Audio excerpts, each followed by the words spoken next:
What's going on? It's your boy Lionel, class of 2009, back with another episode of PV versus everybody. And listen, when I say everybody, I mean every single last one of you jokers, all right? Every single last one of you. I mean everybody. So again, we walking down out for this evening. Smells fresh, smells clean, smells like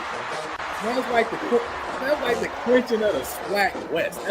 That's what it smells like to me. And we gonna get into that real soon, man. But first and foremost, y'all already know what we gotta do, man. We gotta show some love to the sponsors. All right. So first and foremost, we gotta talk about that man, PV alumni, Jeff McKissick. He's a Texas licensed loan officer with Fairway Independent Mortgage Company, and he'll help guide you seamlessly through the home buying process. Many of us are unaware of our credit score, of our true financial standing, but Jeff will help you develop a step-by-step plan, making it achievable to not be able to buy a home. But listen, don't let the fear of achieving new heights hold you back from getting the home of your dreams, perfect for your growing family and for hosting those PD watch parties. Get started now on taking the first steps towards your new home and the next big step in your life. Don't delay. Talk with Jeff today so you can be in your home tomorrow. And listen, like I always say, after Jeff gets you right and make sure that your money's in place, because listen, you got to have your money in place. Your money not there, then you can't make big moves like bring Coach T-Jack in with the staff he got now. But listen, we're going to talk about that in a little while. But listen, once your money together, right? Once we got the money in place, right? Then we got to find we got to get you the right spot, the right location. That's where your boy comes in, right? Because I believe that just as God has a special place for you in heaven, a special mansion just for you in heaven, that he has a special spot for you reserved for you to be you and your family while on this earth. And so I believe I'm just partnering with him to prepare a place for you. And listen, after we prepare that place for you, right? After we find that perfect spot for you, not only are we going to get your money together, right? We're going to find a home. We're going to make sure that home is livable, right? We're going to make sure, listen, we're going to make sure not only you find like, man, PV, look, they got all the bells and whistles, but we're going to make sure, man, it's ready for you to do what y'all just saw us do this past weekend, and that's be able to put together a championship level program. And listen, when you're thinking big about your home purchase and you want a thorough assessment of your biggest investment, you owe it to yourself to contact Big, man. That's Blueprint Improvement Group. Big provides home inspections in the greater Houston area and is owned and operated by proud PV Mechanical Engineer alum Neil Harris. He has experienced inspectors who use advanced tools and techniques to assess every aspect of your property from the roof to the foundation. So visit thinkbig.com or text 713-259-0673 to book your home inspection. Support the team that supports the team. All right, support the team that supports the team. Coach, Mr. Mickens, first and foremost, are you guys as excited as I am right now? Because, you know, I see y'all smiling faces, so I guess you're excited as I am right now for what just went down. But listen, how's everything going, man? How's y'all weekends? How about that? Let me just ask how y'all weekend.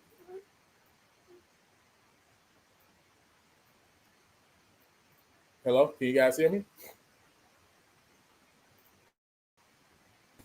I think y'all muted. And there we go. Did I get muted? I'm good now. Yeah, there we go. I hear you now. All right. Yeah, I said I'm excited because I was right there with the trophy and our really tall tight end, my frat brother Trayvon Jones. Roo dog, he might be looking. And I ran into Jeff McKissick, and he gave us a shout out for the show. He hollered at me while I was at the alumni tailgate. So good seeing him, and it was a cool weekend. Got to see Doc and the AD, and that was pretty cool too. AD told Cam Peters he could go out there and get 192 yards and 2 tubs for him. But I think it might have been the Red Cup talking. You said it might have been the Red Cup talking? Yeah. Hey, I think I got a picture. Go ahead. Now, I had a very good week added to the weekend for the most part. So a couple weeks ago, we had my niece come on when we had Miss Reed on the show, Mrs. Reed, I should say. She came on and I asked about getting her up to practice. And I was able to take her to a Prairie View practice. I think it was last Wednesday or Thursday. And man, it was one of the best. You know, first of all, she gets there and we see Mr. Merchant. We'll go into that a little bit later. And his kids. So she sees some kids from her school. She takes off, basically leaving me. And when I get down on the field, she's already there. So she met Coach Davin. That's her on the left. And after the game, so I'm gonna go look at the picture. So the picture to the right, my niece, they doing 2-minute drill, and coach goes in the huddle. My niece goes in there with her. So I'm just taking pictures, enjoying the scenery. She taught my niece personnel groups within 2 periods. So my niece, if you tell her what 10, 21, 12 personnel is, she can tell you how many wide receivers, tight ends, and all that. And Coach Davin did a good job of explaining to her in those few minutes. Then after practice, I took a picture of her and Coach Jackson, and Coach Jackson was kind enough to give her some words of encouragement in terms of the roles that females can have, not just in recruiting, but on the field roles. And so before the game, we're going up to the press box. I'm trying to give me a Gatorade or something to drink. And we run all the Prairie View coaches come on the elevator with us. And she says, like, hey, Bree, I'm glad you came. She says, after the game, come see me. I have something for you. And that basket, I'm thinking it's just a T-shirt or football. It's a basket full of stuff. So I want to really thank her, Coach Jackson, and all of those that made everything possible for that weekend or for the game for her. Now, moving forward on Saturday, man, I got chased by a heifer, and I'm not talking about a big woman in the club. So if you see that fence right there, look, we hunting. I take my dad and Adam hunting before the game, and we trying to get a cow to go on a trailer. The cow chased after me. I jumped over that fence. I think I touched it a little bit, but the cow ended up, you can see how damaged the fence is, breaking the fence. It lands on my foot and tries to kick me. Now, this happened all before the game, so I had a good weekend, a rough weekend, but it was fun. So Adam is standing, like, if you're looking at the gate, he's standing towards the top of the picture, seeing everything. So the guy's like, hey, Adam, I need you to go to the other side. He hurried up and volunteered. So, look, man, it was fun. My dad, we ended up bringing a couple of deer home, but it was a great weekend for my family to have 3 generations of men out in the field hunting. And it's all because of Prairie View, to be honest, because the guys whose property we were hunting is friends with one of my former players. He came to the alumni, Julian Keggins, a member of Omega Psi Phi, that made all of that possible for us. So I got to thank Prairie View once again. So they made a lot of stuff happen for us this weekend. I just want to say thanks to them again. No, definitely got to shout out to everybody that had a part, in having that weekend go as it went. Right, we're happy that you good, right? You know what I'm saying? Man. Obviously, y'all gotta forgive Coach Heist because we got to work on that speed. Though. He didn't have he ended up going to another school with different color blues that's we not gonna name, right? So he don't have no experience cow tipping. So he obviously didn't know how to get up out of there before all these things happened. Yeah. But I'm happy. See, this happened because Coach Northern is really being, he already PV. We already know that, right? But this is just further evidence that he's on the good side of things, right? So the Lord provided him this opportunity to go cow tipping, even though he did. It wasn't like he asked for it, but he got baptized into it anyway. Okay, so now since you got this official cow tipping experience, all right, that's just make you more and more purple and gold right there. Hey man, the crazy thing about it, we were talking, and I'm saying, man, and this is a heifer. This is not a bull. I'm like, man, that heifer is acting like a bull out there. And then the other thing that we laughed about was I thought it was gonna stop and just run into the gate. Like, no, it jumped over that gate. That's what. And like I say, if you wouldn't have seen it, you wouldn't have believed it. Wow. Yeah, that's hilarious, Mr. Mickens. You got any experience with cows and heifers out here? We know we talking about the right Hey, one. Yeah. We're talking about the animals right now. Okay?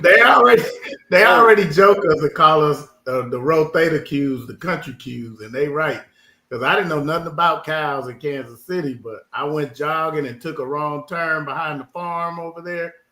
And the biggest cow, I don't know if it was a bull or not because it was at night, but it was a big cloud of smoke came up, and then that cow came out of nowhere. But I had a little more speed to Coast Northern. I got out the way.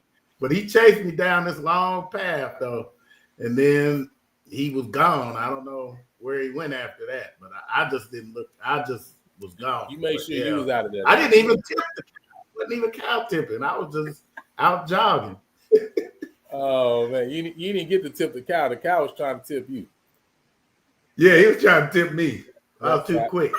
We probably got some experienced cow tippers in the comments. They probably can give everybody a little bit more, you know what I'm saying, encouragement, right? You know what I'm saying, and instructions on how to do this in a less dangerous way that I'm hearing that you gentlemen have participated in it, right? You know, right now it sounds like you guys are ready for the rodeo. That's what it sounds like. You guys ready for. Yes. Oh yeah, we were rodeo there. right Yeah. now. You know what I mean? So, but yeah, man, exciting weekend of football. Obviously, PV Nation is in the building. We on to the next, right?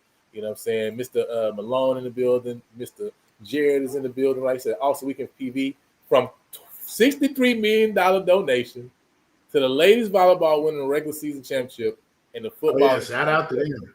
Amazing. You're right. Amazing weekend. Miss Mackenzie Scott swing back around too as well. Listen, and it's not just the fact that it's $63 million, by the way. It's unrestricted. Yeah. Meaning you can do whatever you want with the money. Now, Coach, you can put on again your Cowboy AD hat.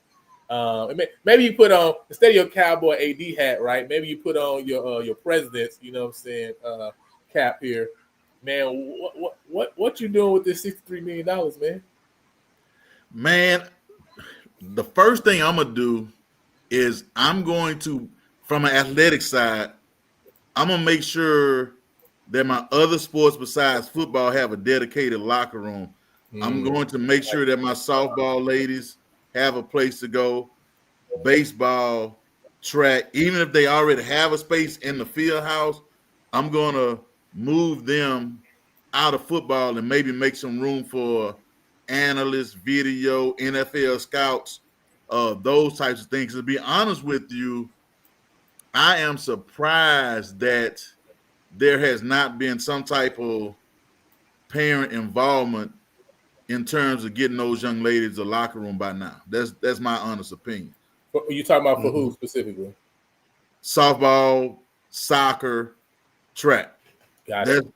Because that's just my opinion. Volleyball and basketball are fine because they took over the old football locker rooms.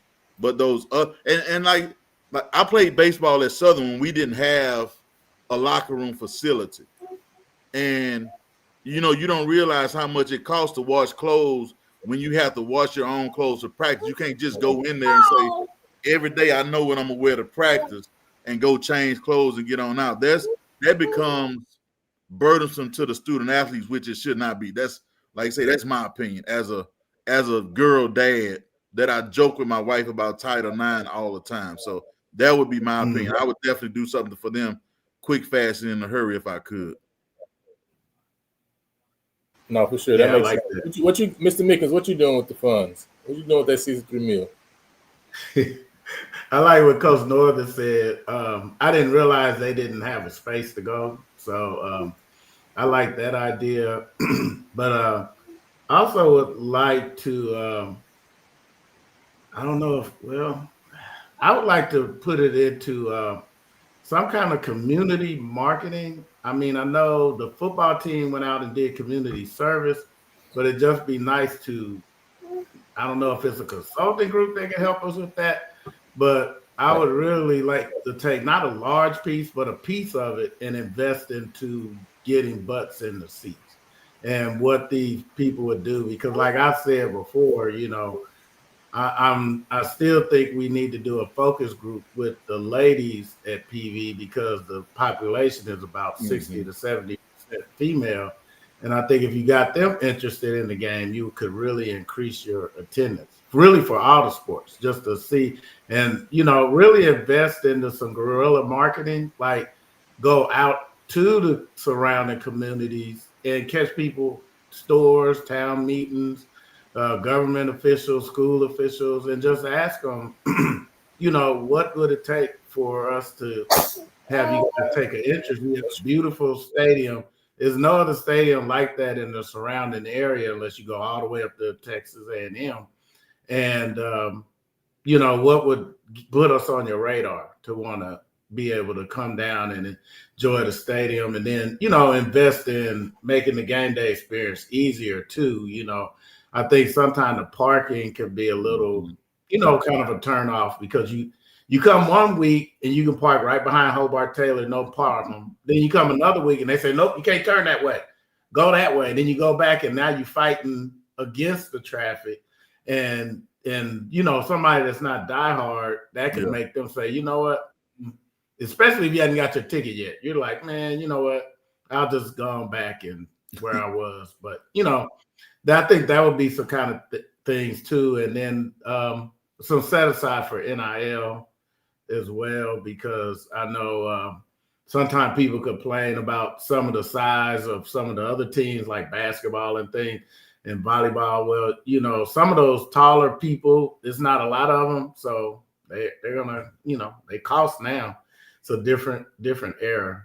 So, as far as that. So I would really, like to look into some things like that as far as the athletic side. Yeah, now I see Isaiah say freestanding nutrition facility with full service in-house nutritionist. That would be huge, obviously, right? You need funds to keep that going. That's the biggest thing with those things is you can build a facility, but you need the personnel, right? You know what I'm saying? Too as well. And then I see Ms. McCoy says add on how campus housing or renovate housing. Said housing is best HBCUs can have on our campus now. Yeah, so and I did hear that I think Tony mentioned it before that there is plans in the works right now for I want to say almost 1,000 bed unit that they add on. I think by 2027 or 2028, I believe that they are going to be breaking ground with in the near future. So that's something that's going to be awesome as well that the university is going to be adding on. So that's something to look forward to as far as on the housing tip. New dorms on the way, 950 beds, right, by the new engineering building. So that's gonna be huge. That's big. That was before McKinsey dropped 63 mil, by the way. You know what I'm saying? So that's gonna be really huge. So really looking forward to that too as well. But with that said, man, let's get into it. Let's talk first and foremost about biggest winners, biggest losers from this past weekend, man. Who y'all got? Biggest winners, biggest losers. My biggest winner right now, if you go by just this week, would be Prairie View still in their deal with getting the West, because people can say what they want. UAPB was slinging that ball before they got the PV. So, and I know we'll get into more detail with that later, but PV's biggest winner and Grambling caught me off guard. So I would kind of put them as biggest loser because all they had to do was win to keep pace in case Prairie View stumbled. So that has to be disappointing to them as well. I'm gonna go biggest winner is Prairie View just for clinching, and I know that's not the end all be all, but that's a step in the way of the direction that they want to go. My biggest loser got to be my Jaguars. If you look at the game, stats, they out everything Texas Southern, but they out turnover them as well, and that's how they end up losing the game. But the stats, I think they win like 75% on third down. And when you can do something like that and still lose a ball game, that's got to be tough. And you lose on senior day. But, those are my two biggest. The Grambling, I would say I sort of expected because of how many guys I knew they were not going to have playing. They had a lot, that's right. So it's one of those. But I thought they were – most of the time when you have that many people suspended, they staggered the suspensions. So I'm not sure how they did it. If it was just for a half, a whole game, I guess I should have did a little bit more research. But that can be a big difference in the ball game having that many guys out. Yeah, I'm hearing that they had that the guys were suspended, and that they didn't play the game. I know a lot. I've heard a lot of people saying, "Oh, they did still play," but even in looking at that game, watching that game back, you hear, multiple times throughout the game, them talking to specifically like, about the corners and saying, "Hey, this guy is here because this guy, right, who probably maybe an all SWAT corner, is in the game, right?" So I think the guys did serve that suspension. So I'm not sure why people are on the indication that they did. I don't get that part, but yeah, I think you got to go biggest winner. I think it's got to be Jackson for being able to. I mean, in the day, getting out that game. That game was a lot closer than I think the stat line and things of that nature represented. It was basically one score game in the fourth quarter with Bethune driving before one pass that's off a little bit turned into a 2-score game in a victory for Jackson. So I think you got to say, man, Jackson is glad to be able to get out of there because Bethune probably on their schedule, up until that point, when you look at the schedule the last few weeks, you would say that game was the biggest for them to get out of in order to go ahead and secure their spot in this SWAC championship game. Now, I think Alcorn has been playing a lot better over the last 4 weeks, though. Yes. And I think that game is now going to be a very exciting game. It's a rivalry game already, so that just is what it is. And I don't think people even remember, even when Dion and Travis Hunter and Julius Sanders were there, that game was a good game. That wasn't – we act like they came and that game was just a complete blowout or something, man. That game was a on-fire game, into the fourth. So I think it's going to be a very close game as well. We can get into that a little bit later. But Jackson has to be the biggest winner for me because they still control their own destiny as far as getting to the SWAC championship game. Biggest loser, at the end of the day, man, I think at the end of the day, I think Southern has to be the biggest loser. Not because obviously they had any opportunity per se to be involved in anything postseason wise, but you just want to get out that snide. Yeah. You want to get a win in your conference. You want to get a win at home, which they didn't win any home games this year. That's huge at the end of the day for a team, period. Just to say, hey, we're able to accomplish this thing or check this off. And, even though we have the greatest year, right, we still fighting, still battling. Because, I think the team obviously is still battling, fighting. They were still in this game, still have opportunities here. So I think Southern is the biggest loser for me for Week 12. I have to go with Southern University. But let's get into it, man, and talk real briefly about more detail about some of these games. I'm gonna go ahead and pull it up on the screen. Any game or what game stood out to you guys this week? What one kind of popped out the screen as you kind of look back in watching games, or just look at the stat line? Any of the games kind of stood out to you when you look back at it? For me, it was Jackson with 360 yards rushing. Yeah, and 3 different rushers over 100 yards. Yeah, had over 100 yards. Yeah. Yeah, we see the stats here, right? Jared Lockhart, 12 of 21, 160, a touchdown interception. But as we said, 3 rushers. Ahmad Miller, 22 carries, 118 yards. Devin Park, 11 carries, 106 yards and a touchdown. Travis Terrell, 11 carries, 103 yards and a touchdown. So both 10-yard averages for both of these individuals, 5-yard average for Ahmad Miller. Jared Lockhart, 8 for 33. So a total of 360 yards on the ground, man. Jackson able to put together there. So 520 yards total.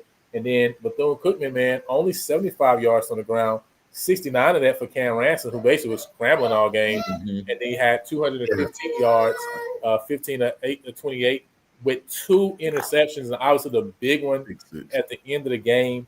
When you guys kind of look back at this game, I don't know if you were able to see it or watch highlights or whatever. When we saw this game, what kind of stood out to you outside of Jackson being able to run the ball? What did you see from Jackson defensively or from Bethune from an offensive side of things that kind of kept them at bay and didn't allow them really to break into this game? Because you got to remember, right, they had a big kickoff return for a touchdown. That's really where that touchdown came from.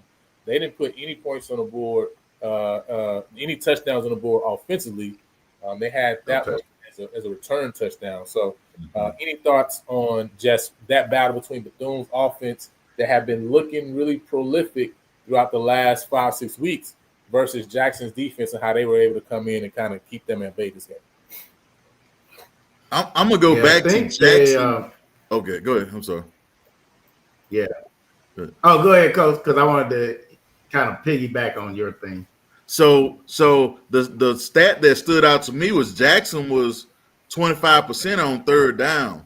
So I don't, sometimes you can say some of that is I always talk about being able to run when both teams know you're gonna run, or lack of a passing game continuity. So it may be a combination of both of those when it comes to third down efficiency. One thing I would always look at is what's the down and distance on most of their third downs, especially when they don't get it. If it's more than 4 yards, then I'm thinking it's an issue in the passing game. If it's a lot of thirds and ones and thirds and twos and they not getting it, that means they can probably run the ball pretty decent. But when it's calf cutting time, you can't get it done by running the ball. So that's what I look at on the third down efficiency. Mm-hmm. That makes sense. I got you. Yeah. Go ahead, Mr. Yeah. Nick. You said you want to piggyback? Yeah.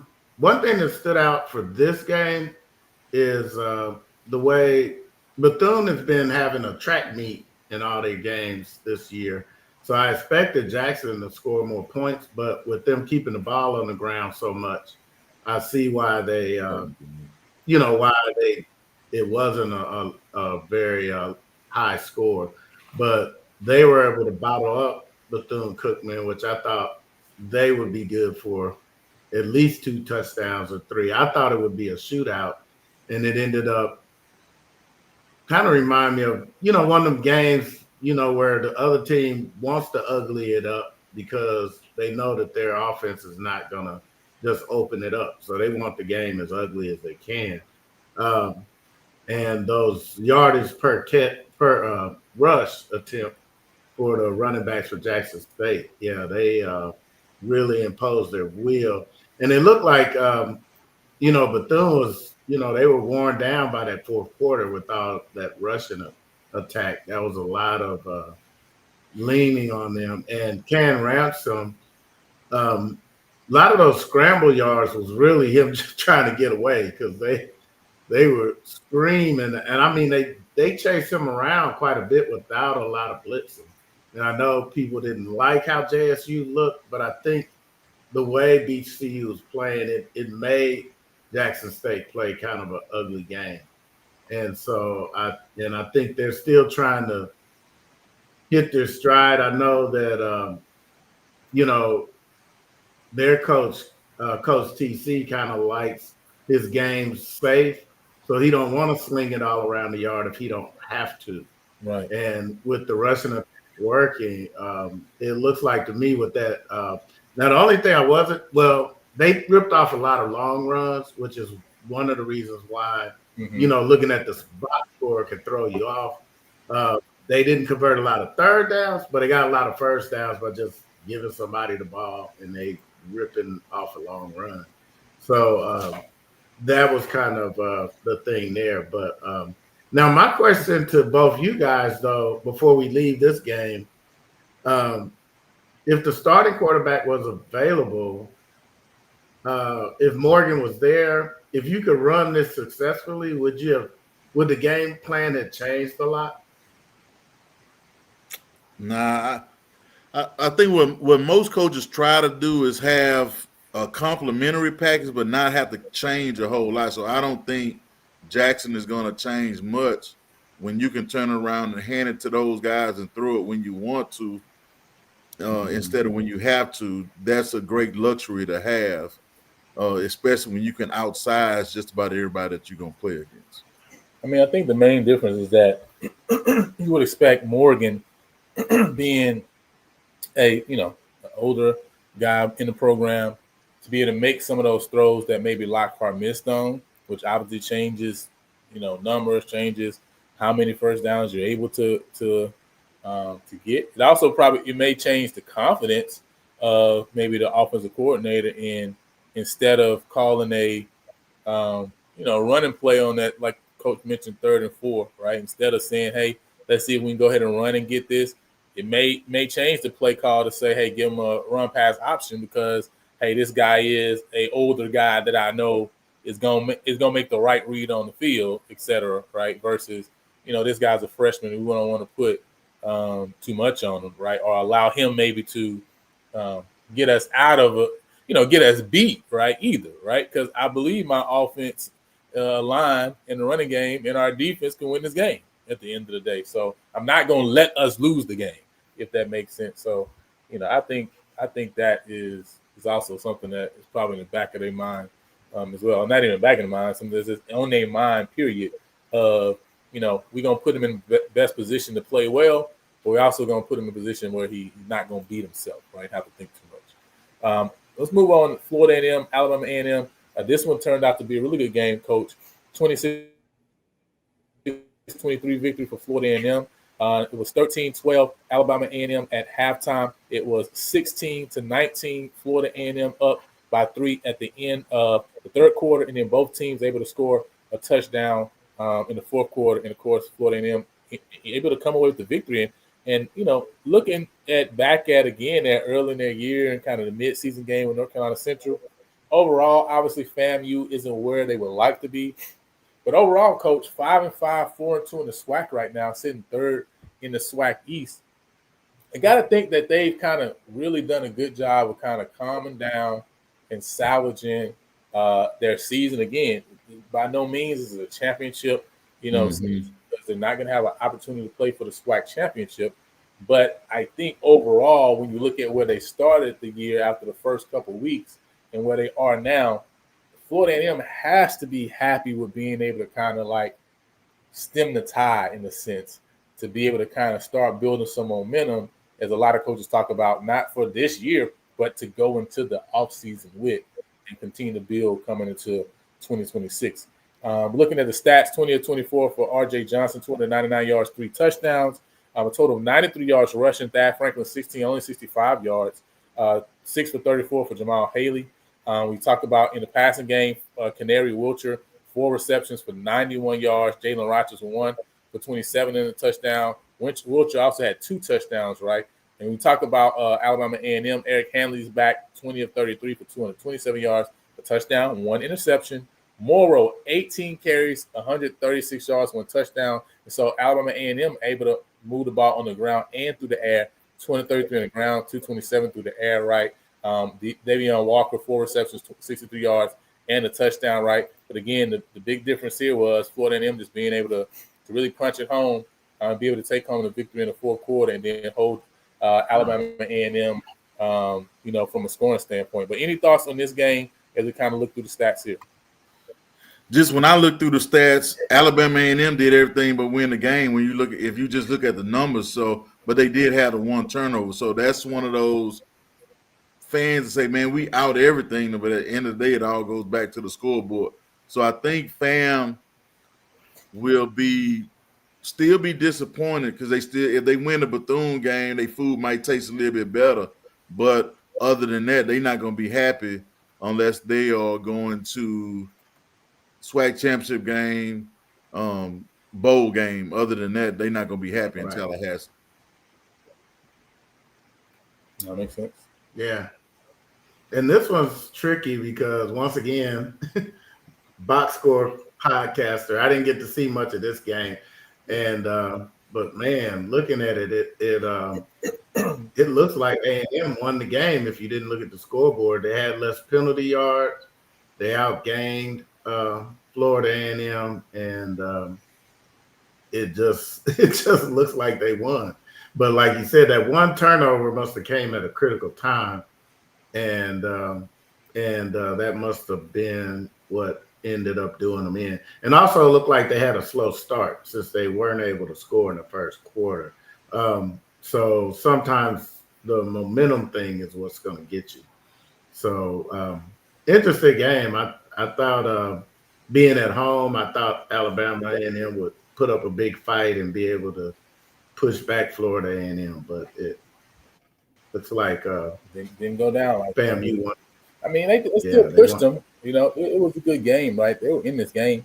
They were able to move the ball on the ground, right? It seems like Florida A&M defense all year has not really been that dark cloud that we typically seen, being able to hold a lot of offenses at bay. A lot of teams have been able to move the ball well and gain some yardage on them. But, you know, R.J. Johnson was able to make one more plays than Eric Hanley was able to make.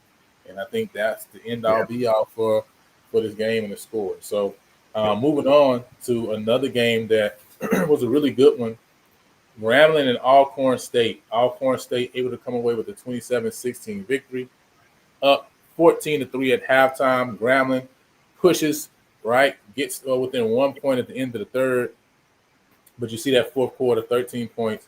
Alcorn State holding Grambling to only 3 points in that third quarter. When you look at the stats, Hayden Benoit, the freshman, 16-33, 142 yards. If you're Alcorn, you can live with that. We talk about rushing, only 99 yards on the ground for Grambling on 30 carries, right? So, again, that's definitely willing to see more on the run game, right? And then when you look at Alcorn, Jalen Tolbert, 23 of 30, 167, and then a total of 151 rushing yards. Reggie Davis, 18 for 80 for 2 touchdowns, right? And then also Ja'Cory Sewell, 8 carries, 21 yards and touchdown. That was a big difference, right? That 50 yards rushing for Alcorn State was really the big difference, you know, when you talk about terms of the stat line, right? And then looking at 6 of 13 on third, 4 of 15 for Grambling. Again, about a 60, 70-yard edge in total yardage. And it looks like both teams had 1 turnover, 1 fumble loss. You know, time possession very even too as well. So, Coach, what was your thoughts on the Grambling Alcorn game? And Alcorn now, again, with this win, now 4 in a row.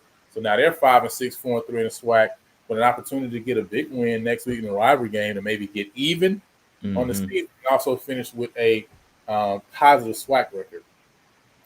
Yeah, if you look at the way they started, because I watched the Northwestern State game, to go from where they were then to having a chance to be 500 to be a pretty good turnaround for those guys. The thing that I looked at too, Alcorn's quarterback numbers, completion percentage-wise, may have been one of the best games they had against a team that plays pretty good defense, even though they had some guys out. But I thought that was the tale of the game, of them being able to throw the ball just a little bit and get a run game a break was the biggest part that they won. And then not turning the ball over multiple times. You can win some games when you do that.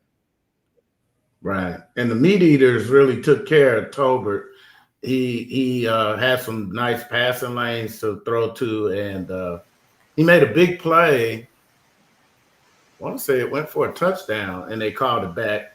So they uncharacteristically they had some penalties up there on the reservation. Alcorn usually don't get a lot of penalties at home.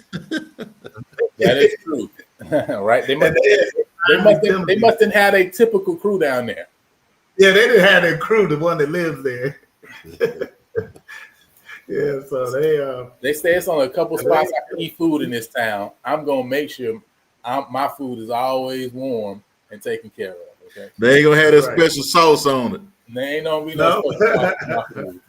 Okay, I want sauceless food. So yeah, man, big win for Coach Ced Thomas. We talk about building momentum toward the end of the year. I think that's what Alcorn is definitely doing. Seems like they figured something out, especially on the offensive side of things. They've had some good production from the offensive side of things over these last couple games as well.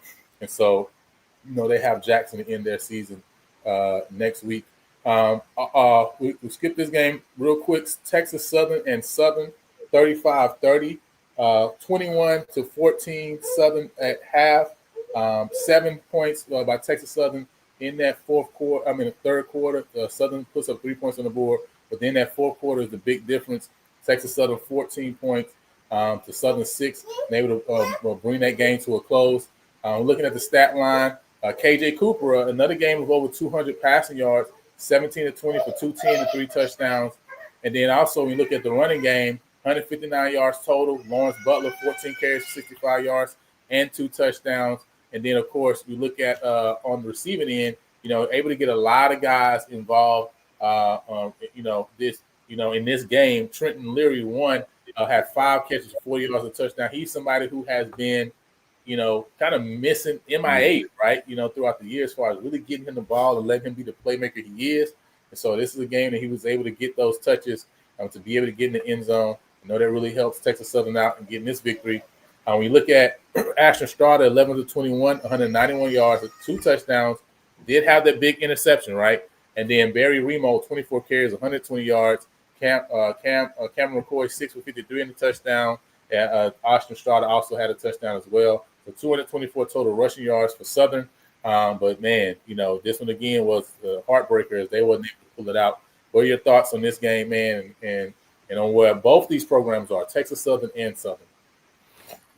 The thing that stood out to me, once again, that turnover number, if you look at what Southern did throughout the game, and I was trying to keep up with it off and on while calling the game, I get a text, hey, man, they up at the half, they up doing various parts, and then lo and behold, they were not able to pull it out. But I think those 3 turnovers tell you everything you need to know about not only that game but the season for Southern football, because I think they rushed for over 200 yards, and a lot of times you can rush for over 200. You get about a 55-60% chance of winning that football game. But if you turn it over more than 2 times, you're going to win about 20% of those games. So that's where they stand right now. That's why they are the way they are right now. Yeah. And that was a 224 yards without any really contribution from Trey Holly. So they really spread it around a little bit. But the turnovers really did them in. And also, I guess the people with the chicken feet stayed at home because Texas Southern only had 1 penalty. It's like, wow. Hey, so let's talk about this, because we always talk about numbers and attendance. So I don't know if you can pull it up, but I saw online it was 24,000 people at the Texas Southern game. Can you look at that? Because look, if they say it was 24,000 people, I'm gonna give them $1,000 and see how much they can make that turn into, because it's some wicked stuff going on with these numbers.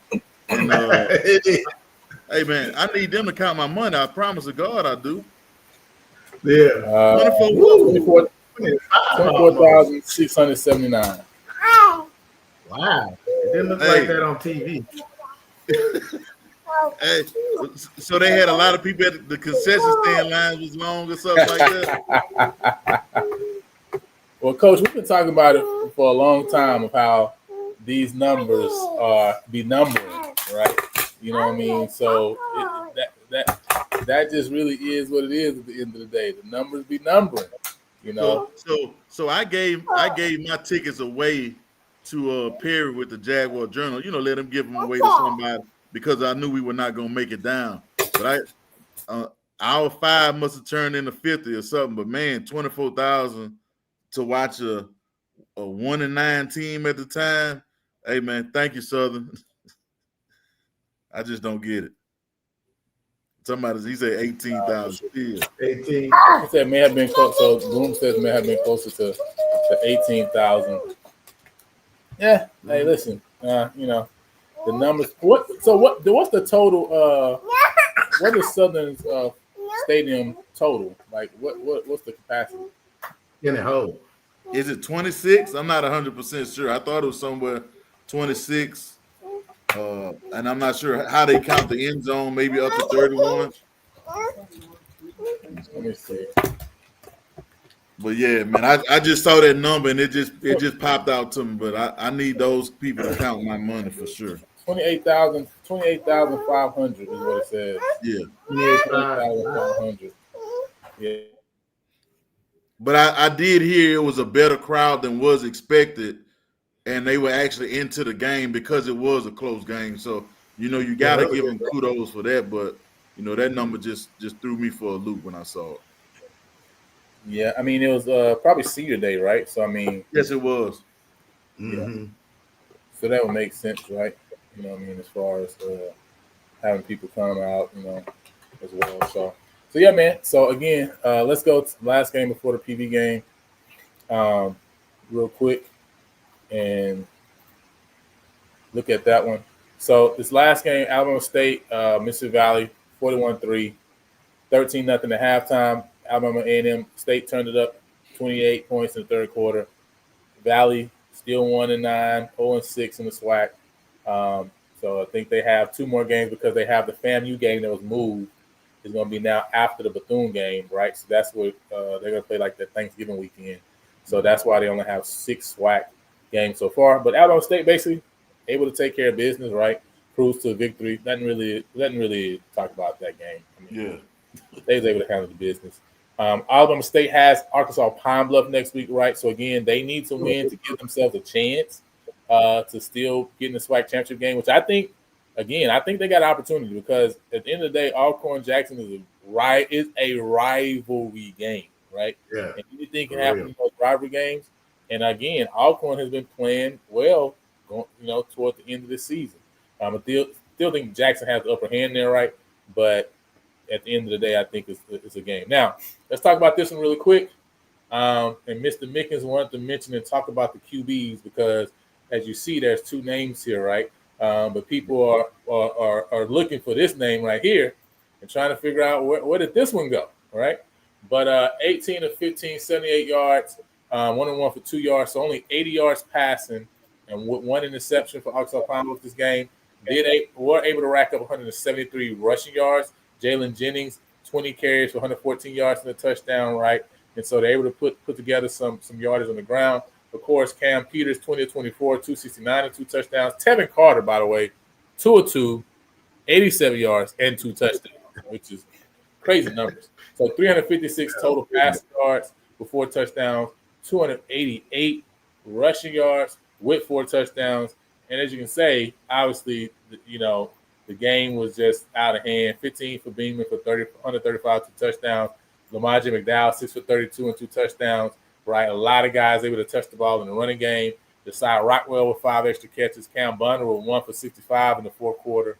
Then Andre Dennis saw to get his own twice with 6 for 52 and a touchdown. So, what were you guys' thoughts on this game overall? Obviously, I think it was just huge for the fact that a team that struggled throughout the beginning of the year, first 6 games, with really generating offensive points and really closing drives, really sealing the deal by getting in the end zone.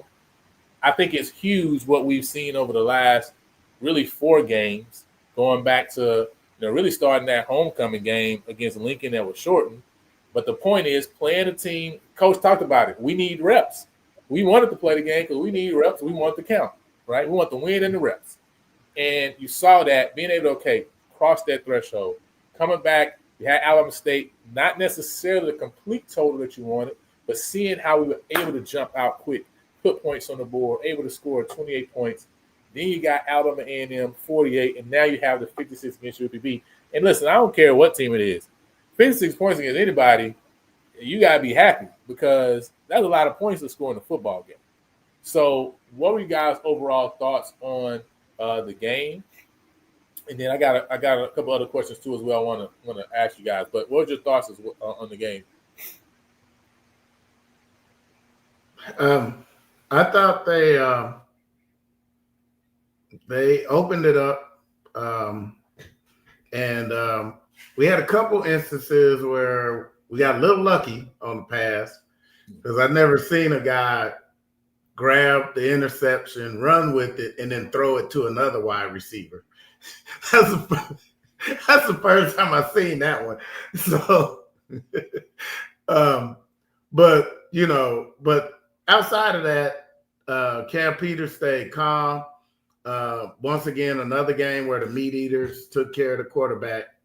I want to say he's the least sacked quarterback in the SWAC.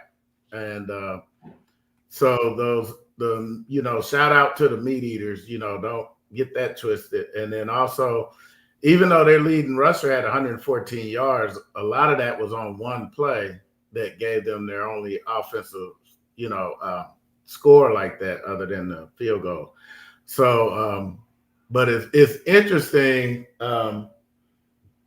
that rush defense is interesting with 3 down linemen, and maybe that's something Coach Northern can go under the headset with. But one thing I do know, I guess you have to put a really big person in the middle because that number 99 that we got is a large human. And I saw the running back come up the A gap that one time, and you look at him, he's really big, and he looks like he wouldn't chase you, but I don't know how he gets from one spot to the other. He covers a lot of ground, even though you look at him, he's almost 400 pounds. But that running back ran into just one of his arms. And I mean, I didn't see it until they did the replay because I said, man, that must have been 3 people hit him. Why did he stop like that? But no, it was just him. He grabbed him right there and he went nowhere. If he get his hand on you up that middle, you're going to have an issue. But I thought the receivers played well. They really made some good catches. The defensive backs were really harassing their people, and the defense seems like they don't like quarterbacks that think they're running backs because you're gonna catch some leather. They're gonna hit you. So and I think, they might have got a hold of Christian Peters, and they got a hold of another quarterback. That's why it ended up being even another guy in there. And not that you want to see anybody get hurt, but if you're going to run like a running back, they're going to hit you like one. And it's amazing. That defense is odd because you see guys come out of a space that you think is open. And then next thing you know, because I was trying to understand the recruiting philosophy, and now I understand why he has such tall, big defensive backs, especially the safeties, because those safeties I noticed sometimes play where a linebacker would have been. And so you need somebody that's good size and a good tackler. And so the 212 is definitely hot, and you will be in the boiling water like the frog. You don't know it's boiling because you were sitting in the water as they got warmed up, but good game. Like to see them get out of the Valley game without any injuries because they always have big, strong Mississippi boys. They might not win a lot of games, but they're going to hit you. And you definitely need the ice bath after playing Valley. So don't get that twisted. So just want to end the thing on a high note. Have the majority of our roster go into the end. And we saw some people touch the ball we haven't seen, and they came out and actually performed. And I think Bird is getting the attention to get himself some more playing time. And it was good to see Sterling Roberts back.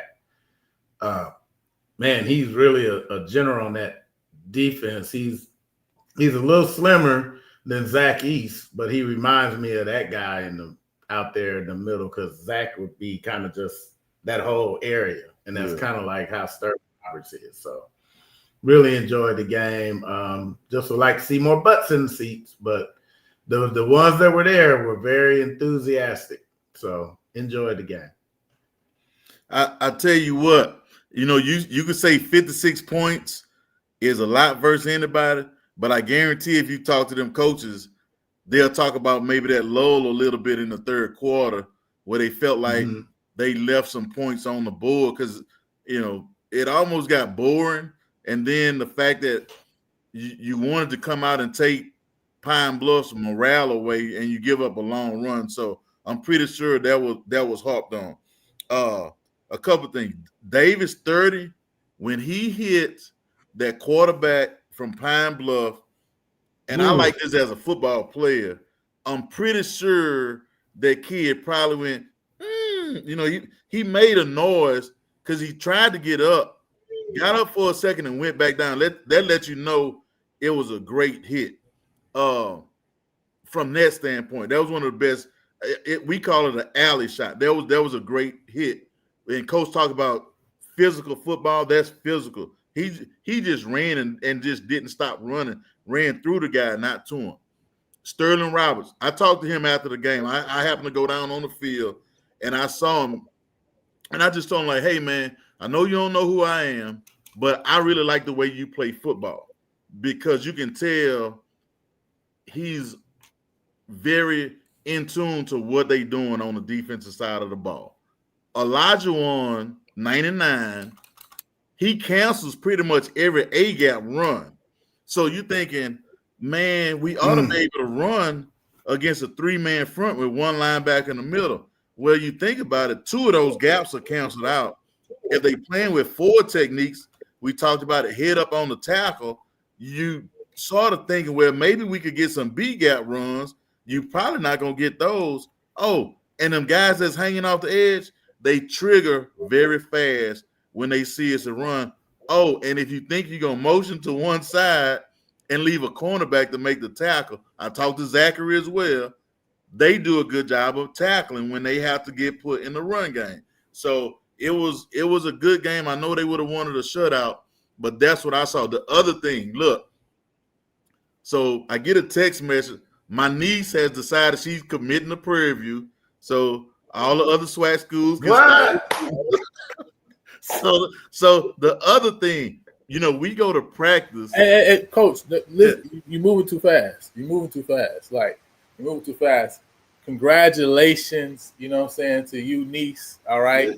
I just want to say you're joining the family, right? Because the Northern family is a Prairie View family. I just want to let you know that it's only going to get more purple and gold as the years keep going. Okay. So hey, now she say she's still gonna take visits to other schools, but she committed to Prairie View. So look, the other thing, and I hope Coach don't mind me saying this because we laughed about it. So we go to practice that day, and Adam comes over to practice because he finds out we're up there. So the reverse that Prairie View ran, they practiced that play while we were at practice, and I want to say it was Carter that came over and Coach ran on the field and said man, you ain't blocked nobody. So it was almost like I'm gonna block somebody in the game, Coach, type of thing. And when I'm doing the game, Adam was sitting with me, and lo and behold, I would love to see that play and see Dick Carter actually block somebody.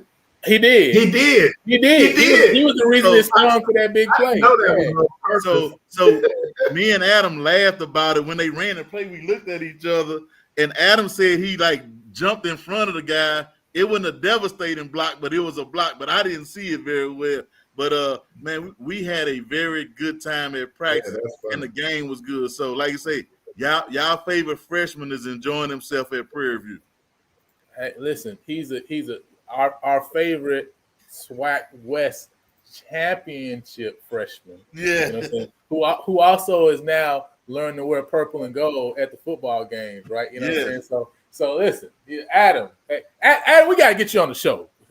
We gotta get you on the show. We gotta get Adam. You know what I'm saying? So you can come on here and tell us what's about to happen. But yeah, listen, it definitely, Coach talked about it last week, right?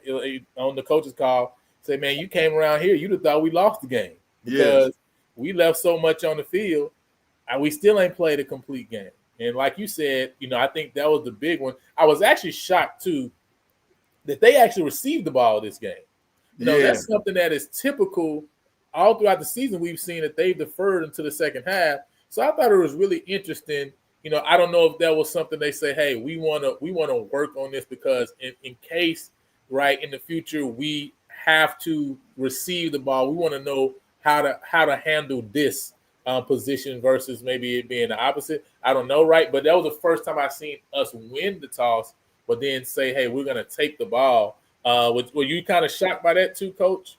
Nah, it didn't shock me. The thing that I thought was funny, though, was Pine Bluff kicked off into the wind. I found that strange, but taking the ball sometimes, it may, as a coach, you may say, I want to put my best unit on the field, or you may try to steal a possession right before the half and then double up. And then sometimes you may just say, hey, man, I think we have a real good game plan.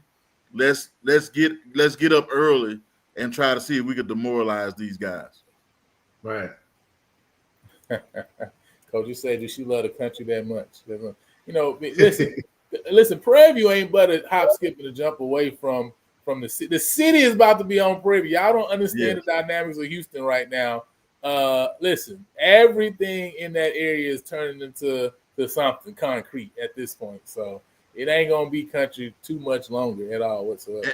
And the thing about it, she went to some summer programs up there, so that helped her like it. And I think this too. If you get some behind the scenes access, which I try to take her up there to some things when we go, I think she like she wanted to go. Her mission was to go tailgating. That's how she ended up coming to the game. She turned down going to the Nutcracker with my wife and my daughter to come to the Prairie View game because she really wanted to tailgate. Wow. Yeah, hey, that makes a lot of sense, man. So see here, said PV's getting hot at the right time. I do agree with that, right? Yeah. Again, especially offensively, the defense have played well throughout the year, but the offense is what we've been waiting to see get going. And it's like, man, it's almost like perfect timing to be able to see these games. And it goes back. I keep mentioning Bethune-Cookman because we talked about it in that South Carolina game. That second half, it seemed like they figured something out, and that's when they got rolling. Mr. Wallace says only 7,000 fans there to watch it. Hey, listen, I like that. We played in front of 7,000 at home. Let's go. True PV Nation was in the building to see a win, to see us clinch the SWAC West.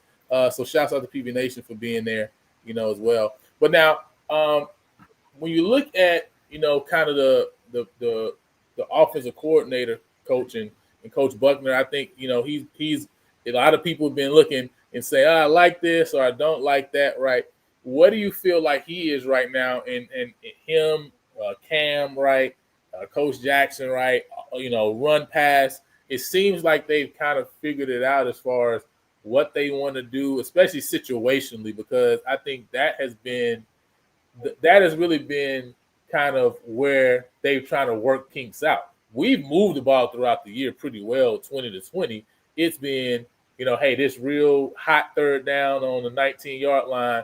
What do we do here, right? It's, this it's second and 10 now from the 7-yard line going into the end zone, second and goal, right? What do we do here, right? And that play maybe goes for a loss, right, or something like that. So, but it seems now that, man, they've been able to put the guys in the right position at the right time. Is that just something of like, hey, man, we've had a chance to see it multiple times, see where our guys do well, see what they do best, and now we kind of have been able to mold it together? Or what do you think it is that's kind of been able to help them over the last few games to kind of score there versus, miss those opportunities? I think the one situation they probably would like to have back early in the game was that 4th and maybe 2 where they went for it. But other than that, I mean, some of it is going to take time, no matter how much we want it as fans to have something right now. And I'll tell you this. After one of the games, I had somebody actually ask me, I want to say it was a UT, RGV, whatever they are, ask me, do I think Prairie View made the right decision as far as the head coach is concerned? So I'm like, are you serious?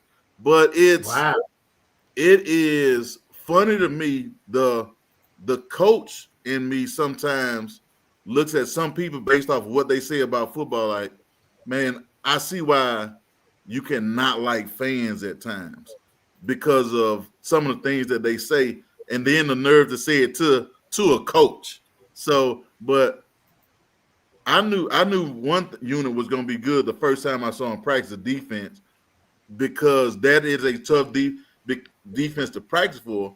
But offensively, some of that stuff is going to take time when you got guys working on different fronts that hadn't played with each other to now you got to go from a 3-4 to a 4-3 blocking scheme, 4-2-5, all that type of. It's going to take a while to get some plays to go.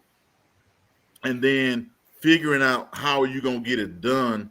Situational football is the thing that I don't think most people think about. The short yardage plays, the third and longs, what you going to do versus the blitz, all that type of stuff.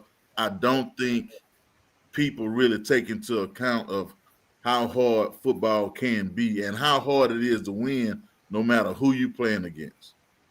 Mr. Crook says, who want to go see the Nutcracker? I would have joined you. He acting up today. Hey, look, now, I'm going to talk. I'll probably see him hopefully in Baton Rouge when I go, because I'm going to be there twice the next couple of weeks. So hopefully we'll cross paths and we'll talk, man. Look, I've been knowing that joke. I love, man, good football player.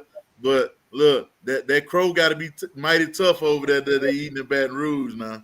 Hey, the Instapot won't help with that crow now. Hey, listen, Crick been eating that crow all season. Now, it almost he probably gonna be eating that crow for Thanksgiving. By the time he get to Thanksgiving, man, them recipes gonna be on point because he really gonna know what to do with them by that time. You know what I'm saying? This what make me really love that cat though.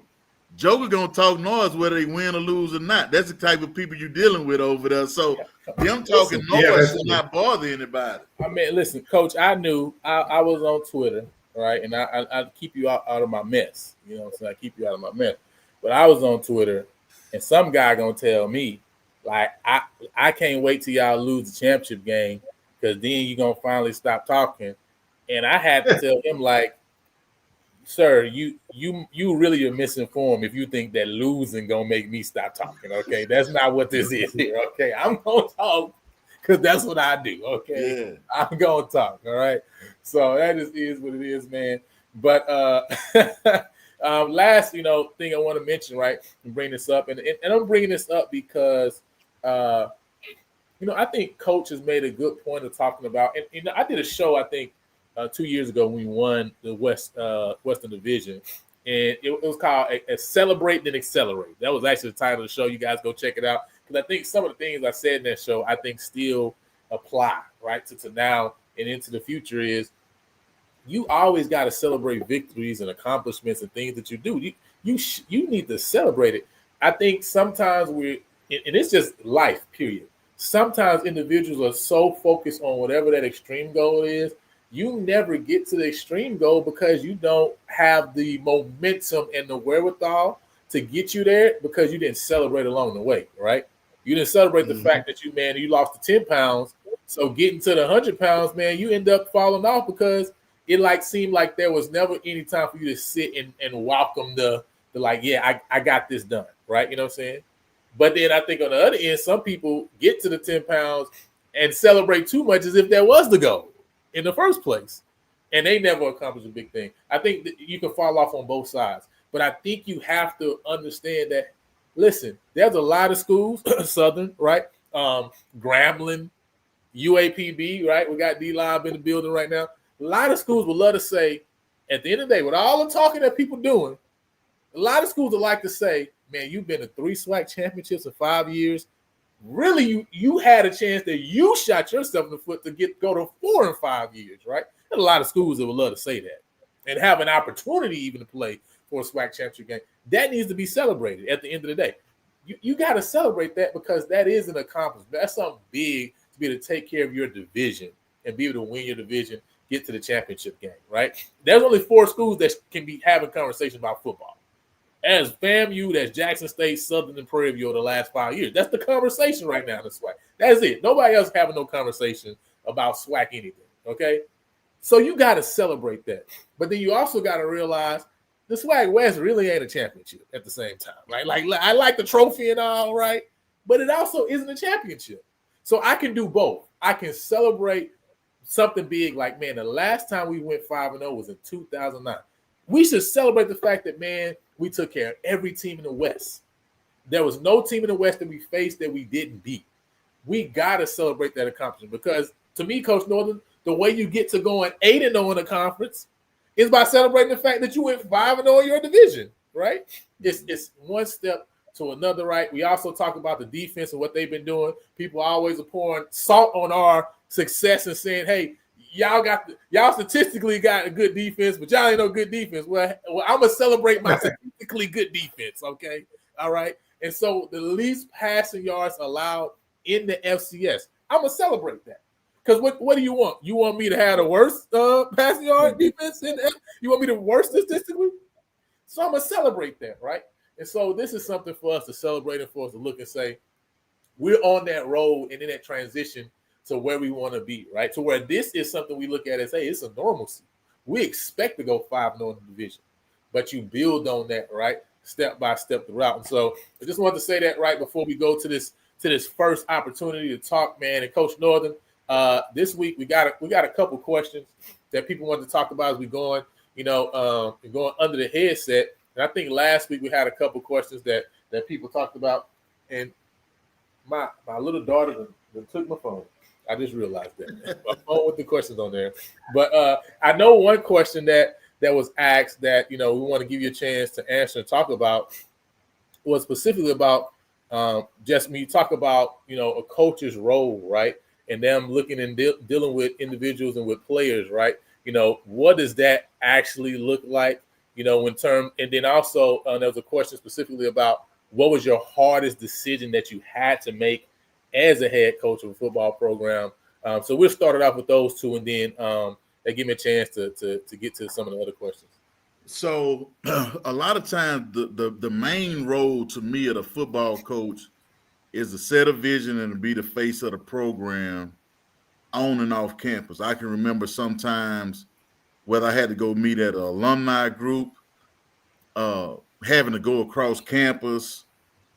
I think one of the things that helped me actually become a head coach was being a part of a committee at Prairie View. Every Monday morning we met and we would talk about safety, what went on at the games, and that gave the other side of campus a chance to see me differently than what they normally saw of any football coach. So I went to that meeting and threw my ideas out there about some things that we can do or some things we had done in some other schools.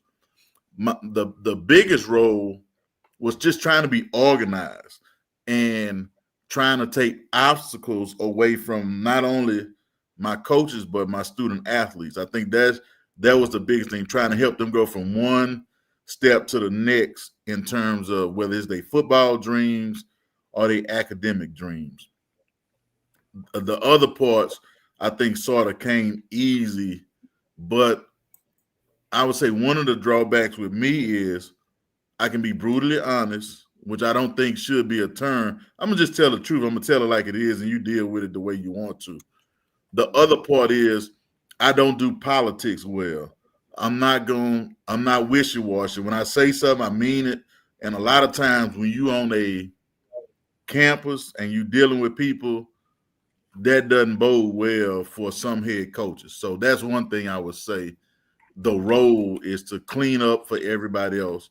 And sometimes you got to take arrows, whether it's in your back or your front, for something that somebody else did. I think that's my biggest role.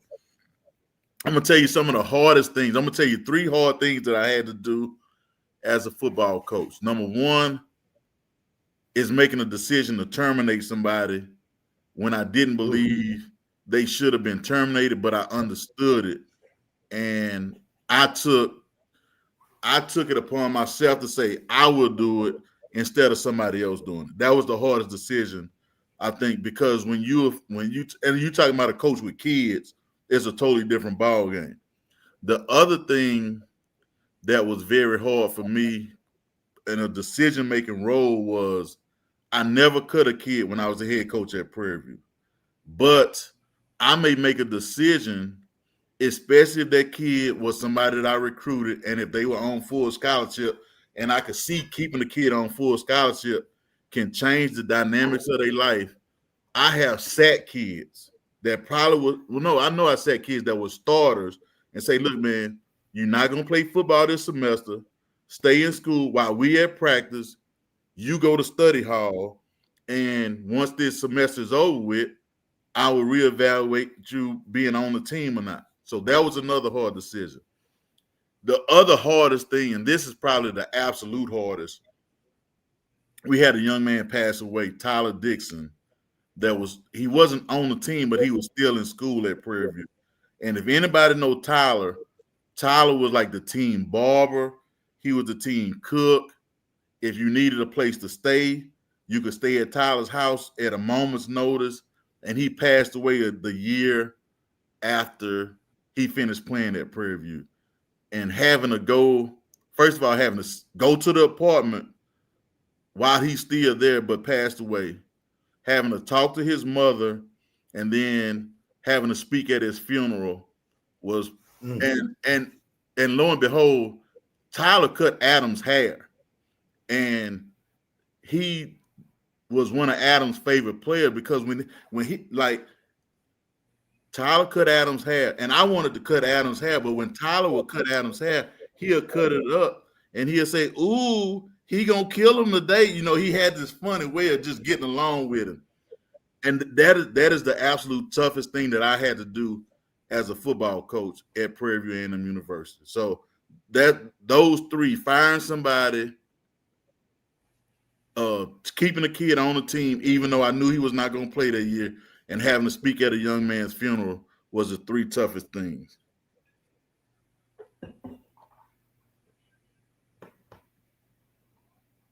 That's big, and it really shows that being a football coach is bigger than just what happens on the field. Yes. It's about what happens off the field. I mean, it's the majority of what happens off the field, right? And so it's really super huge, man. And Mr. Mickens, I see you got one here. You want to bring this to Coach? Yeah, this was the question you were missing. Tips for watching games at home and what to look for during the game. Okay, so I get that a good little bit. So this is the thing, if you just sitting at home watching the game, these are some things that I look for. If a player goes in motion, does the ball go to him or does the ball follow him? That's one thing you can look for if you watching, especially in the college game. NFL may be a little bit different, but college games, look at the guy, anybody that goes in motion. And a shift is different from a motion to me. Excuse me. But that's one thing. And when I'm looking at when I'm breaking down a game, that's something I break down. That makes it easy for me to make a 4-6 guy play 4-5. If they go in motion, follow the guy in motion 9 times out of 10. He's going to take you to the ball, whether he's pulling, bootlegging, or something like that. He's going to take you to the ball. That's one easy thing to look at when you're watching the game. The other thing that I tell people to look at, especially if a team does, we'll say 4 receivers to one side, whether it's trips and the running back is set to them, it's usually a quick pass or a sprint out. And if it's trips and the running back is away from the trips, it's usually a deeper pass. So that's something you can look for. And I'm talking about just if it's not a running play, look and see motion, look and see trips, or we call it 4 strong, and go from there. The other thing, look, this is number one question that I get asked. Why do teams run the ball all the way down the field, get to the red zone, and then they throw? The number one reason why people do that, and you don't want to hear it, is number one is you're going to see 1 or 2 covers. You're probably going to see man, or you're going to see cover 3 or cover 0. So that makes, if you have a guy that's physically dominant, that's bigger than everybody else, a wide receiver, like a kid like Jones, who's bigger than I thought he was, he's a physical mismatch. When I worked with Doug, he would always say, and that's what the NFL game, find physical mismatches. The other thing is, if you run play action, especially if the linebacker is responsible for covering somebody, most of the time you could design your plays where the linebacker never even get close to the fullback or tight end. So you see basic coverages. You see where you can make them have to communicate. You can run picks and rubs and all that. That's why you see people run it all the way down and then throw. And then you're going to probably see what most people call saw. You're going to see 2 guys off the edge, all the linemen crash inside. You're going to see that blitz 9 times out of 10 once you get in the red zone. And then everybody has their play action bootleg packages off of that. That's why you see people run all the way down. Because it's like, why would I run into it knowing I'm going to see a 6 or 7 man blitz? Let's throw against that, and we should have somebody wide open. I mean, it makes more sense, right? I mean, the defense is going to change. If you need 10 yards and need 1 yard, I'm going to operate differently as a defense. Yes. And then I also got a wall to my back too, right? So it doesn't matter if you go 30 yards because I got a wall to my back. Yeah. So it just makes sense, right? But again, I know a lot of people would think like you say, they wouldn't understand that. So makes sense. The sidelines and the run the ball well. Tackle. Yeah, a lot of teams that run the ball well, you see them like, man, it took 2-3 running plays for them to get in the end zone because it's just at the end of the day. Yeah. Reason I run the ball well is because I'm looking at the mismatch of how many guys you got in the box versus you bringing safety down, etc. Well, now it's like I'm going against your all 11 on defense, basically, right? Look, the great equalizer is a running quarterback, though. He can make, because you have to, that's the great equalizer in today's game. Can that guy, can he hurt you or can he kill you running the ball? That's, you got to choose. Can he hurt you or can he kill you? That's big. Hey, Coach, before we get in, I see one other question here if you guys don't have any others. But that one kind of takes us into the game for this week. So I'm gonna pull it up in a second. But I did want to, you talked about the play. So I did want to pull it up so you can see and make your assessment of if he blocked or not, right? You know what I'm saying? Because I remember him blocking. Now I don't know if it was a full on block, put your hands on the guy, but I definitely remember him getting out front there, right? Yeah, I remember him getting in the way. Can you guys see that? Yeah, I can see it. Yeah. Okay, good.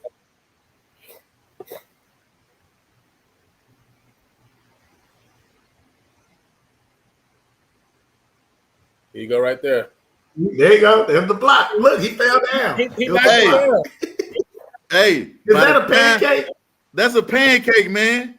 Hey, hey, serve him up. That's what them boys, Waffle House. Now, hey, bring him a statue. Hey, when I see him, I'm gonna have to tell him about. And I know him and Coach Jackson probably that's pancake Waffle House. I hop all day, baby. He said, "Coach, I will in the game," and he definitely did. So I just want to put that on wax. Hey, if y'all watching right now, Coach Jackson, my boy got a block. All right, you know what I'm saying. He sprung Andre Dennis right there. You know what I mean. So he blocked two people. He did what he was supposed to do. All right. You know what I'm saying?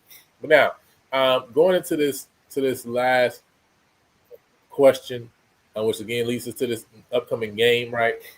Coach, how would you keep the team motivated, knowing you are in the championship game, and next Saturday means nothing? You don't want to go into that game with a loss for your last game, in my mind. So this is the question, Mr. Darius. You know what I'm saying, long-time supporter. You know what I'm saying, of the platform, asking this question. Now, before Coach get into it, right?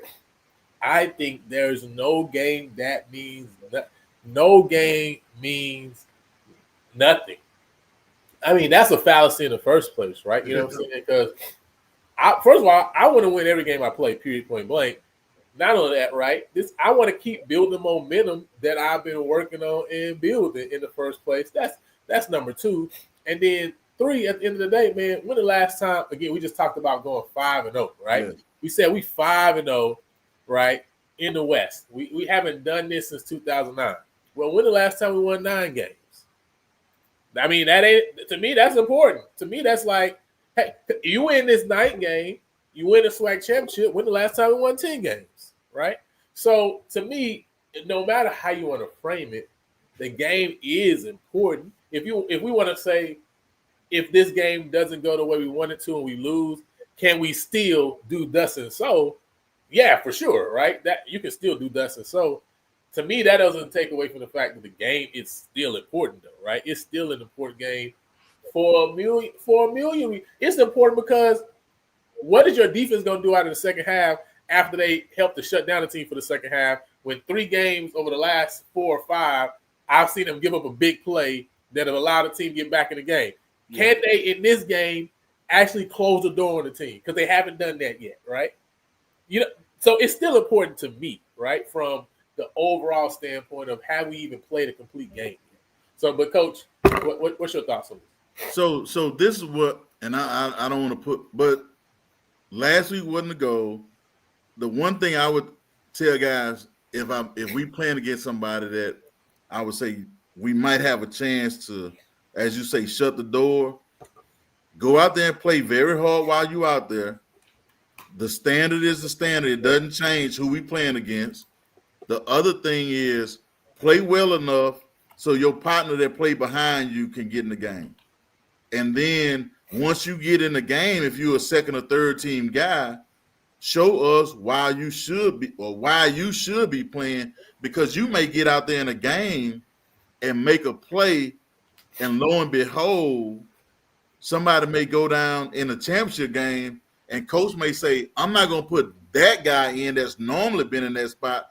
I'm going to put such and such in because he did such a good job, or this guy can handle a lot of information. We can put in, because the year we won a championship, we didn't win it without starting Mike linebacker, and we won this championship. I want to say we had 3 walk-ons starting at linebacker the year we won the championship game. So it's play to the standard, play the way, play as hard as you can while you're in there, because you don't know how long you're gonna be in there. And whatever we do, let's do it to the best of your ability while you are in there. But like I said, that's why I started laughing when you say it don't matter, because everything matters. Like practice matters. Everything matters to those guys because you're doing something that hadn't been accomplished. And I think the year we won the championship was our final record 9-1. I'm not exactly sure. Yeah, 9-1. So because of scheduling, we didn't even really get that chance to get the 10 or 11 wins. And there was no game after the championship game for us to go to. So you have all those dynamics at play to do something that hadn't been done. You got to think also, if I know a few weeks back, we were receiving votes to be in the top 25, for example, right? Mm-hmm. I mean, that's a huge reason, right? You win this game, where does that put you, right? I think last time when Willie Simmons, I think, was coach, was the last time we were ranked in the top 25. All these are reasons, right, that it definitely matters, because all these are also reasons where going into the offseason, we talk about building momentum. Hey, these are all things, listen, look at what we do with this channel, right? These are all things that we can go grab and say, hey, you probably want to play for a team that's ranked in the top 25. You know what I'm saying? And we got one in Texas right here down the street from you. You know what I'm saying? Like, that, these are all ways, right, to continue to build your program, you know what I mean, that you put in place. And I see Keep It Up fan says next week doesn't matter as well.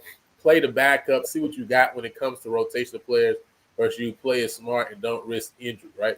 So what we say this because, I think somebody before, I don't know if it was offline or the group or whatever, maybe the alumni group talked about, well, something similar to this, right? Like, you don't want players to play injuries. It's almost like, and I think my response was like, I'm going to answer this like Coach Jackson, I know will answer this. We are in no position in our program to even think that we have the ability to rest guys. Man, we still trying to play a complete game, okay? You know what I'm saying? If you thinking about being injured, you're probably not the right guy for our program, okay, at the end of the day. You know what I mean? Like, we worry about it, bro, it's football, okay, at the end of the day. Like, we're not worried about injuries, okay? We worried about guys playing so they can actually complete the rep like it's supposed to. Listen, we may have scored 56 points, and the coach go back and like, every time, just like we talked about the play at Alabama State, the guy was in the wrong place, but made the play, right? Mm-hmm. We might look and say, man, heck, on half these touchdowns, y'all jokers ain't even doing what y'all supposed to do on these touchdown plays. So I need them to still get reps, Steve, and do what they supposed to do on the play. Mm-hmm. So, to me, at the end of the day, and playing backups, we're talking as if we know we're going to score 56 against Valley, first of all. I don't know this, right? I don't know this. This could be a close game. This could be a game like a couple years ago. I got to come and play the game as if this team going to come and got it on their mind to beat us, which I know they do. So I'm coming to play the start, okay? Yeah. Into the game, it shows me and dictates that I don't need the starters to be in the game anymore. That's how I'm coming into the game. You know what I mean? So I don't know, but that's me, Coach. But I think maybe you pull me to your side. Maybe I'm thinking too much like a coach now, and I need to think like a fan. Hey man, like a joke say, man, the gumption of somebody to think like that, like I say, the unmitigated gall for somebody to say or think that is funny to a coach.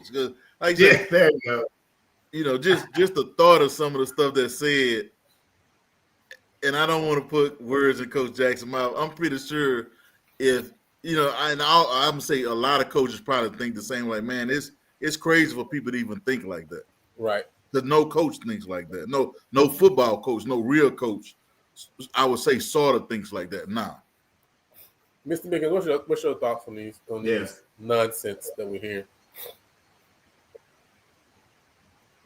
Well, my thought on it is, I think to even hype that, you haven't actually paid attention. Number one, shout out Miss Rector because there's no reset. Number two, you talking about a coach that made his starting quarterback live during practice. So you think he's gonna let them take a game off? It's not gonna happen. He thinks they need as much work as they could get. He would make me chase him around if he thought I could catch him. If I show up to one too many practices. So yeah, I don't think he's gonna coach like that, where he thinks he's gonna let them take off. Yeah, it just don't make any sense. And then I see EA here said just as the AD scheduled the soft schedule for a West Division title, I just don't understand you guys' thought process. One, the SWAC schedule, we don't make the SWAC schedule. I don't understand. I don't understand how you guys don't understand this. You guys are SWAC people. You've been watching the SWAC for I don't know how long. When are y'all gonna learn that we don't make the SWAC schedule up? The SWAC makes the schedule. They dictate the schedule. And they give it to the team. You think we said, you know what? This year I think we'll play Alabama A&M and Alabama State. We didn't make that up. Like they told us who we playing, and it's Jackson and Alcorn who has a cross division rivalry every year, and it's FAMU and Southern that has a cross division rivalry every year. That FAMU, that's what they wanted when they came into the conference, and the SWAC gave them that. Those are the only two cross divisional rivalries that always are going to happen every year. That's also why the schedule is never going to be even all the time. It's always going to seem janky because it's not like the SEC that has permanent for every single school. Every single school don't have permanent. Only them 4 schools got permanents, right? So the SWAC dictates the schedule. The only thing we dictate is we may dictate when their games are going to be played, et cetera, right? Between the schools. But as far as outside of that, we got the 4 games that we get to make it 12. That's what we can determine, those 4 games, right? And listen, ain't nobody playing the schedules that Prairie View is playing over the next 4 years. You go look at the schedule, we playing Tarleton State. Right now, they rank in the top 5 of the top 25 of FCS programs. Y'all talked about RTGRV, right, earlier this year. Listen, the reality is they 3-2 in the 4-2, I think, in the Southland Conference right now. 4th in the Southland to beat Nichols, to beat UIW. The only teams in the Southland they lost to are both ranked Southland teams. Let's be clear. Southeast Louisiana that's going to go to Stephen F. Austin, and they've lost they lost to Lamar, they lost to Stephen F. Austin, and they lost to Southeastern. All 3 ranked teams in the Southland Conference, right? You know what I'm saying? At the end of the day, that's the team we lost to. You know what I mean? So we ain't outside of Lincoln over the last 7 years. What game are y'all talking about? We always have scheduled teams. We've been playing Incarnate Word the last few years. We played Abilene Christian. I don't even know what y'all talking about. Y'all just be talking crazy. And then it's 12. We playing 12 games, not 11. So I don't even know what you're talking about. Y'all just be talking crazy. But anyway, because I don't want Coach Northern. That's for another show. Y'all need to come back for that show. That's a different show. All right. You know what I'm saying? But that crazy talk. So at the end of the day, though, man, any last thoughts, any last words, you know what I'm saying? Before we move forward. I know that again, you talk about big one coming up, that Bethune-Cookman FAMU game is going to be huge, right? You talk about the Jackson and Alcorn game, it's going to be huge. And I think Bethune and FAM is big, not necessarily for the implications, right? But just for those 2 programs are kind of in a good place. And depending on who wins the game is who really looks at what they did this year and say, I feel a lot better about the overall year, finishing this year. For example, FAM, you can finish 6-2 in conference, beating Bethune and beating the Valley. And with all the stuff that is going on, with all the talk and all the things about Cozy, finishing 6-2 at the end of the day, that's a good spot. You only lost to Jackson in the Alabama State. I mean, you want to win those games. You feel you can win those games, but you mad? Are you really that mad that you didn't get? I mean, it makes you feel a lot different, right? Same thing with the Bethune-Cookman, right? And so I think that's going to be a huge game. Jackson and Alcorn as well. Any thoughts about those 2 games before we close it out this evening?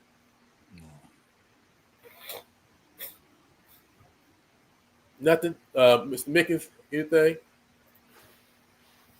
I see this question here. Who would PV rather play, Alabama State or Jackson State for the SWAC championship game? I like this one. Listen, I'd rather play whatever team decides they big enough to show up. Whatever team that is, okay? You know what I'm saying? Because I don't care. Listen, and I don't care if y'all show up with 105. I don't care if y'all show up with 210. I don't care if y'all show up with 73 or only your second and third string. After we win, we're going to be SWAC champions. Asterisk or not. So whoever decides to show up, and listen, y'all can have a gentleman's discussion and determine that next Saturday, okay? Let me know after y'all decide. But it don't matter to me. You know, we're going to play whoever we get to play. So with that said, man, I appreciate you guys for joining us this evening. I appreciate all y'all for coming and watching and checking us out throughout the year. Man, we got 55 people on watching us, man. We're on Instagram as well as on YouTube as well. So make sure y'all check us out every Sunday. Again, we've had the PV Nation podcast that's going on every Wednesday, and those guys have been doing an awesome job. Mr. Kelly here dropped. We got Tarleton State and Baylor next year too, right? You know, so we got both of those. We got Baylor, we got Houston, you know, coming up, University of Houston, and we got Arizona over the next 3 years too, as far as like P4 games. So I think those are gonna be really good. But I really love these high level games against, you know, other teams like Tarleton, right? I really want us to get a game maybe against like a South Dakota or a Southern Illinois, something like that, right? One of those like Missouri Valley teams, you know what I mean, as well. I think that'll be a nice game that I'll love to see, especially if we can put that game on like a homecoming. I think that'll be great. You know what I mean? Have one of those type of schools, right, for like a homecoming game. I think that'll be nice, man. So with that said, man, we appreciate all you guys for jumping on and for checking us out. Let's see. Yeah. Oh, man, you wasn't there. I forgot to tell you. Yeah, go ahead. Shout out to week off. It kind of threw me off because I wasn't expecting it, but we had our first military flyover that I've seen on the yard, and the whole, you know, everybody say we don't do enough with the stadium. They shot off the purple smoke and the flyover, and he came over. That's true. Twice. So that was pretty cool. So if you wasn't there, you missed it. Yeah, definitely got to be a home and home versus any FCS opponent. We ain't playing no one game for sure. Yeah, definitely got to be home and home. And y'all got to come to us first because we know how y'all do. But with that said, shouts out to AD Golf, man. Shouts out to Panther Nation. Shouts out to PV, right? You know what I'm saying, for showing up. I got my guy Kaler, you know what I mean, was on Swag TV with the yellow jumpsuit on, yellow and purple jumpsuit on, right? You know what I'm saying? So getting those ready. We getting those worked out for the SWAC championship game, you know what I mean, whatever that's gonna be. So shouts out to PV Nation for showing up and for cheering on the team and getting the job done, man. And so with that said, we appreciate all y'all, and we'll holler at y'all later.